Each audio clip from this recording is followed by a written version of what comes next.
Hello friends, welcome to झासर में आपका स्वागत है। फ्रेंड्स, आज इस वीडियो में मैं आपको बताऊंगा 12th क्लास के केमिस्ट्री फर्स्ट के चैप्टर ठोस अवस्था में उस दिन हमने करा दिया था सरल घनीय एकक सेल यानी फलक केंद्रित एकक सेल तक करा दिया था हमने। आज हम कराएंगे अंतः केंद्रित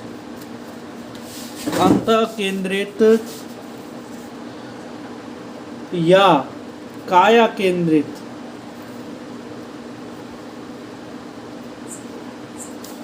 घनीय एकक सेल में संकुलन। अंतः केंद्रित या काया केंद्रित एकक सेल में संकुलन क्षमता। अंतः केंद्रित या काया केंद्रित एकक सेल में संकुलन क्षमता। तो पहले हम इसका डायग्राम बना लेते हैं।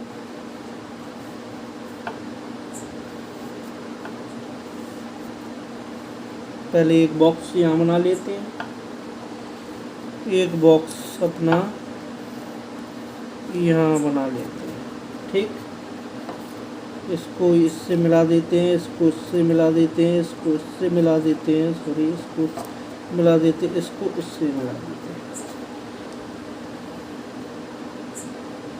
इसको यहाँ से इससे मिला देते हैं। यहाँ एक बिंदु बनेगा, यहाँ एक बिंदु बनेगा, यहाँ बी, यहाँ ए। ठीक, और यहाँ सी, और यहाँ ये बिंदु D. A B C D, 4 बिंदु बन गए यहाँ। अब इसमें ए डी बराबर 4R, ये हो गया आपका समीकरण फर्स्ट। ए डी बराबर क्या हो गया 4R। अब त्रिभुज ये पूरा ये त्रिभुज ले लिया जाएगा। ये पूरा त्रिभुज यहाँ बन गया, इसको यहाँ ऐसे और जोड़ दो, ये पूरा एक त्रिभुज बन गया। तो जो ए बी सी में पाइथागोरस प्रमेय से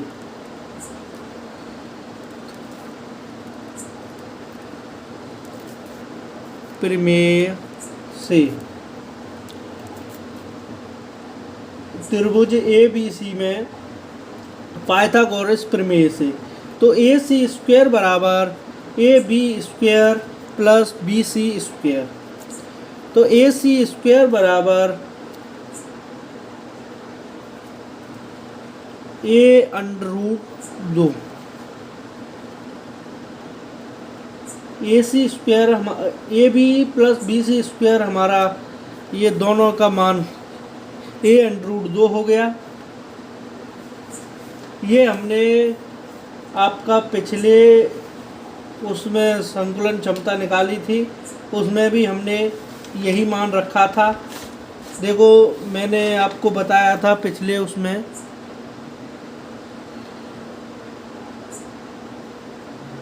पिछली वीडियो में मैंने आपको बताया था कि ए सी आपका निकला था ए अंडर रूट 2। ए सी कितना निकला था ए अंडर रूट 2। तो अब पुनः त्रिभुज ए डी सी में ए डी स्क्वायर बराबर A C square plus D C square. आप ये सोच रहे होंगे ये आपका ए अंडर रूट 2 कैसे आ गया। तो हमने पिछली वीडियो में जो फलक केंद्रित सेल का एकक सेल की संकुलन क्षमता निकाली थी, उसमें आपका ए सी बराबर ए अंडर रूट 2 था। ठीक है, तो ए अंडर रूट 2 ये हमने यहाँ रख दिया। अब ए डी स्क्वेयर बराबर 3a square, A D square बराबर 3a स्क्वेयर। अब ए डी बराबर ए अंडर रूट 3, ये हो गया आपका समीकरण सेकंड। अब समीकरण 1 व 2 से, समीकरण 1 व 2 से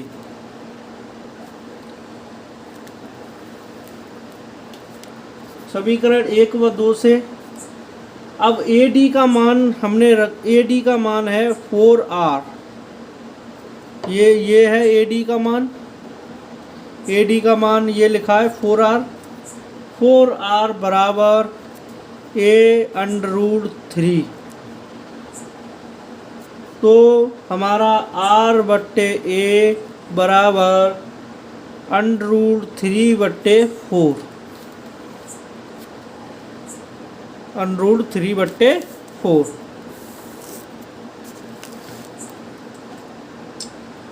अब है इसको या में ऐसे भी लिख सकते हैं,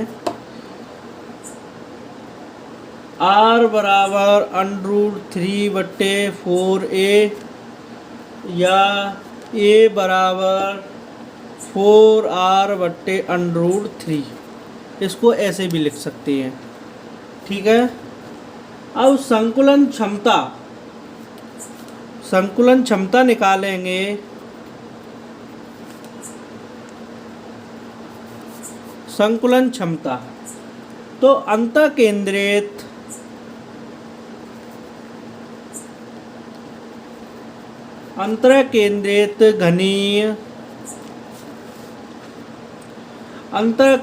घनीय एकक सेलों में, एकक सेल में दो गोलों से बनती है, यानी कि एकक सेल में दो गोलों से बनती है। अतः दो गोलों का आयतन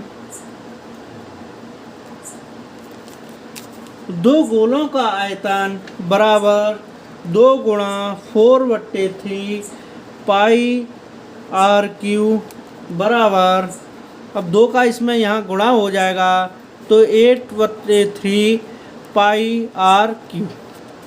ठीक। अब है घनीय एकक सेल का आयतन, घनीय एकक सेल का आयतन बराबर ए क्यू। ठीक। तो 4r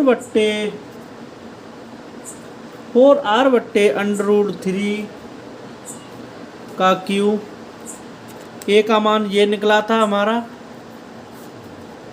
4r बट्टे अंडर रूट 3, तो ए का मान हमने यहाँ रख दिया। अब समझते जाइए, सब इसी में ही लिखा हुआ है, आपको कहीं से नहीं लाना है।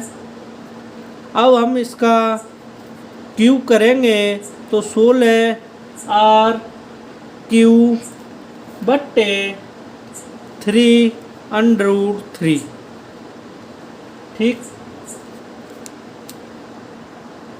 अंतः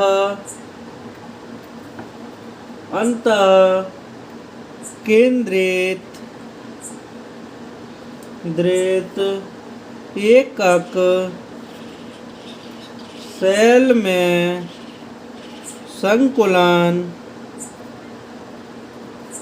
क्षमता तो बराबर सरल, यानी अंतःकेंद्रित एकक सेल में संकुलन क्षमता बराबर होती है 2 गोलों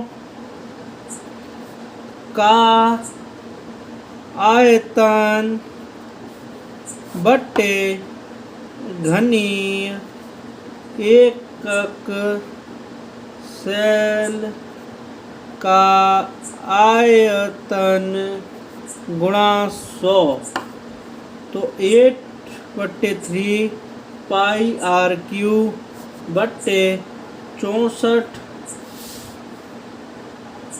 आर क्यू बट्टे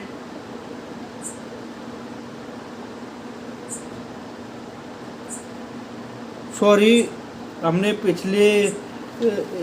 पीछे इधर हमने 16 आर क्यू लिख दिया था, वो 64 होगा, सॉरी वो ध्यान नहीं रहा। 64 आर क्यू 3√3 गुणा 100। अब हम इसको ऊपर ले जाएंगे तो 8/3 पाई आर क्यू गुणा 3√3 बट्टे 64 आर क्यू, तो आर क्यू से आर क्यू कट जाएगा, ठीक है। इसे इसमें गुणा में 100 और है, ठीक है। और 3 से ये यहाँ कट जाएगा, ये इधर यहाँ कट जाएगा। आपको पाई गुणा √3/8 गुणा 100 ये प्राप्त होगा। पाई का हम मान रख देंगे 3.14 गुणा, हम √3 का मान रख देंगे 1.732 गुणा 100/8, ठीक है। अब हम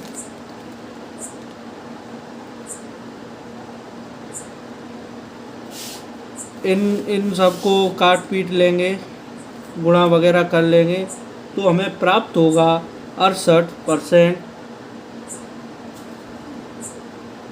ये हो जाएगी हमारी अंतः केंद्रित एकक सेल में संकुलन क्षमता।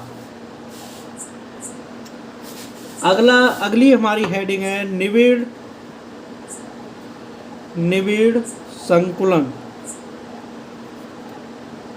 संकुलित संरचनाएं।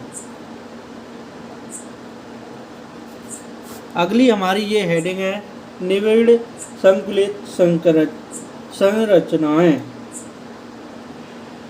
तो इसमें नंबर 1 पे आती है अंतराकाशी रिक्तियां। नंबर 1 पे आती हैं अंतराकाशी रिक्तियां। तो अंतराकाशी रिक्तियां क्या होती हैं? ठोसों में अवयवी कण निविड़ संकुलन होते हैं तथा उनके मध्य न्यूनतम रिक्त स्थान होता है। इस स्थिति यानी कि इस रिक्त स्थान को अंतराकाशी रिक्तियां कहते हैं। अंतराकाशी रिक्तियां क्या होती हैं, एक बार हम लिख और दे रहे हैं।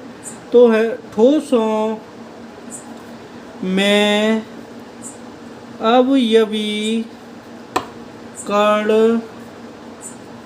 निविड़ संकुलित होते हैं तथा उनके मध्य न्यूनतम रिक्त स्थान होता है। इस रिक्त स्थान को अंतराकाशी रिक्तियां कहते हैं। इस रिक्त स्थान को ही अंतराकाशी रिक्तियां कहते हैं। अब निविड़ संकुलन में हमारी पहली हेडिंग आ जाती है एक विमा में निविड़ संकुलन। तो एक विमा में निविड़ संकुलन क्या होता है इसको मैं लिखूंगा नहीं, मैं आपको बोल के समझा दूंगा, जिससे आप अपने कॉपी और पेन ले लीजिए और इसको साथ में लिखते जाइए। एक विमा में निविड़ संकुलन होता है, एक विमीय निविड़ संकुलित संरचना क्या होती है? एक विमीय निविड़ संकुलित संरचना में गोलों को एक पंक्ति में एक दूसरे को स्पर्श करते हुए व्यवस्थित किया जाता है। जैसे ये गोले होते हैं, एक विमा में ये निविड़ संकुलन, इसमें ये आपका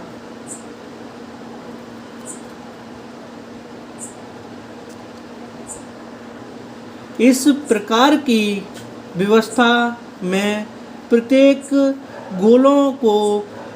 गोले दो निकटवर्ती, यानी प्रत्येक गोला दो निकटवर्ती, यानी कि इसके यहाँ और दो गोले निकटवर्ती, दो निकटवर्ती गोलों के संपर्क में होता है। तो यहाँ ये जो गोला है इसके दो यहाँ निकटवर्ती दो गोले और होंगे, ठीक है। गोलों के संपर्क में होता है, अर्थात इस प्रकार की व्यवस्था में गोलों की उप संयोजन संख्या 2 होगी। इस प्रकार के व्यवस्था में यानी अवस्था में गोलों की उप संयोजन संख्या संयोजन संख्या 2 होती है। इसको दोबारा से मैं समझाऊंगा। एक विमीन निविड़ संकुलित संरचना में गोलों को एक पंक्ति में एक दूसरे को स्पर्श करते हुए व्यवस्थित किया जाता है। इस प्रकार की व्यवस्था में प्रत्येक गोले दो निकटवर्ती गोलों के संपर्क में होता है, अर्थात इस प्रकार की अवस्था में गोलों की उप संयोजन संख्या 2 होती है, ठीक है। अब हमारा दूसरी हेडिंग आएगी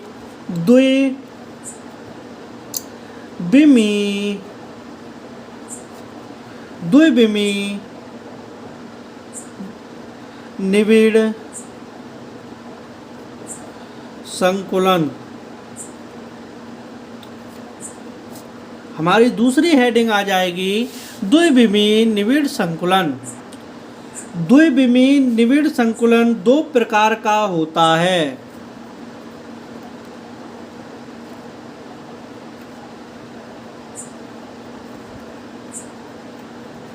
द्विविमीय निविड़ संकुलन 2 प्रकार का होता है।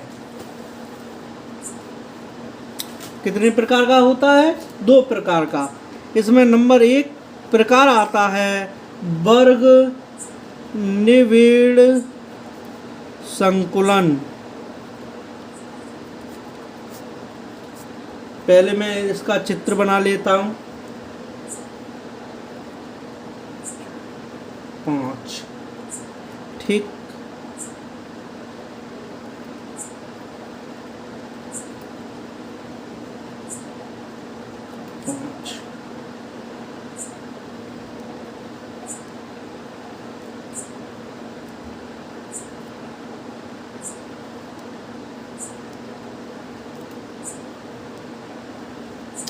ठीक है, अब मैंने इसका चित्र बना लिया। अब हम इसकी परिभाषा पढ़ेंगे और परिभाषा के आधार पर ही मैं आपको साथ के साथ इसको वर्ग निविड़ संकुलन को समझाता जाऊंगा। जब प्रथम तथा द्वितीय वर्ग निविड़ संकुलन की परिभाषा आप लिखते जाइए पेज में अपनी कॉपी में। जब प्रथम तथा द्वितीय पंक्ति के गोले इस प्रकार व्यवस्थित रहते हैं कि गोलों के केंद्र एक दूसरे के ठीक नीचे हों, तो इस प्रकार की व्यवस्था को वर्ग निबिड़ संकुलन कहते हैं। ऐसे संकुलन में एक गोला 4 अन्य गोलों को स्पर्श करता है। इस प्रकार उसकी उप सहसंयोजन संख्या 4 होती है। इस गोले में क्या होता है, यहाँ एक ये गोला हो जाएगा, इसका केंद्र ये हो जाएगा, इसका केंद्र ये हो जाएगा, इसका केंद्र ये हो जाएगा। हम इनको मिला देंगे तो ये हमारा बन जाएगा वर्ग निबिड़ संकुलन। वर्ग निबिड़ संकुलन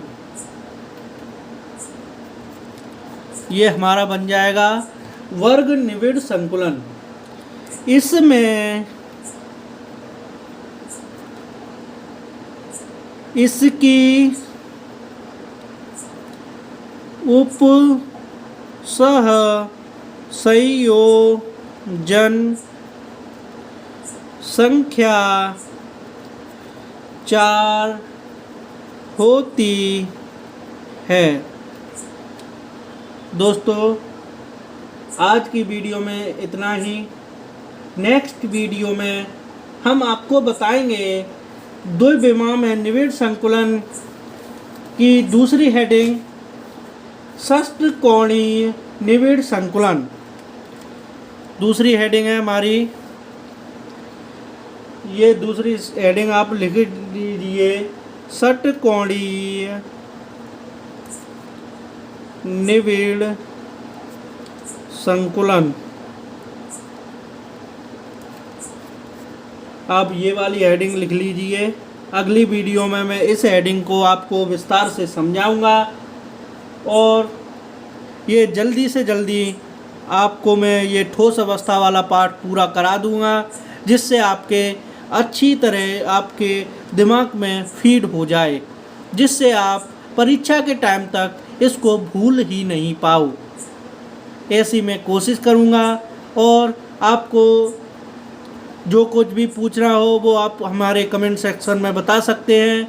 वीडियो को लाइक करो, शेयर करो और सब्सक्राइब करो और अपने दोस्तों को शेयर करो।